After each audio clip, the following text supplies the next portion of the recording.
नमो भगवते वासुदेवाय। अग्निर्वै देवानां मुखम अग्निना पापमानं दहन्ति अग्निये शुचिः पावकै तस्मादग्नि सदा यजेत। मुख्य विषय वस्तु। धर्म और नीति। सदाचार। धर्म के प्रकार। जीवन के चार पुरुषार्थ। धर्म, अर्थ, काम, मोक्ष। राजधर्म और न्याय। राजा के कर्तव्य। नीति, युद्धकला, अपराध और दंड की व्यवस्था। आयुर्वेद और चिकित्सा। रोगों का विवरण और उनके उपचार। वास्तुशास्त्र और मूर्तिकला। भवन निर्माण, मंदिर स्थापत्य और मूर्ति निर्माण के नियम। ज्योतिष और मुहूर्त। शुभ समय, ग्रहों के प्रभाव। तीर्थयात्रा और व्रत। पुण्य प्राप्ति के लिए तीर्थों और व्रतों की महिमा। तंत्र विद्या। कुछ गुप्त तांत्रिक सिद्धियां और मंत्र विज्ञान। विष्णु और शिव भक्ति। भक्ति और ध्यान की महिमा। विष्णु सहस्रनाम। क्या शिक्षा दी गई है? सदाचार। सत्य बोलना, दूसरों की सेवा करना, माता पिता व गुरु की सेवा करना। ध्यान और भक्ति। ईश्वर का स्मरण, ध्यान और दान सबसे बड़े धर्म माने गए हैं।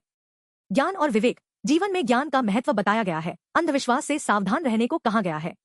अहिंसा और करुणा।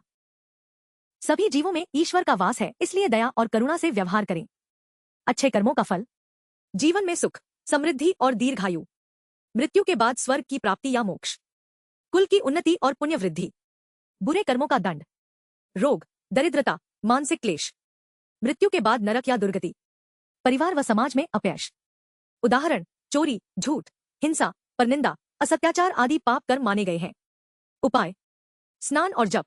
प्रातः स्नान के बाद नमो नारायणाय का 108 बार जप करें। दान, अन्न, वस्त्र, जल, गौदान विशेषकर अमावस्या, एकादशी, पूर्णिमा को। पितृदोष निवारण, श्राद्ध, तर्पण और पिंडदान। तीर्थ यात्रा, गंगा स्नान, प्रयाग, काशी, बद्रीनाथ की यात्रा से पापों का नाश होता है। भक्ति और नामस्मरण। भगवत भक्ति से सबसे बड़े पाप भी क्षम्य हो जाते हैं। यज्ञ और होम, अग्निहोत्र, सत्यनारायण व्रत और विष्णु सहस्रनाम का पाठ।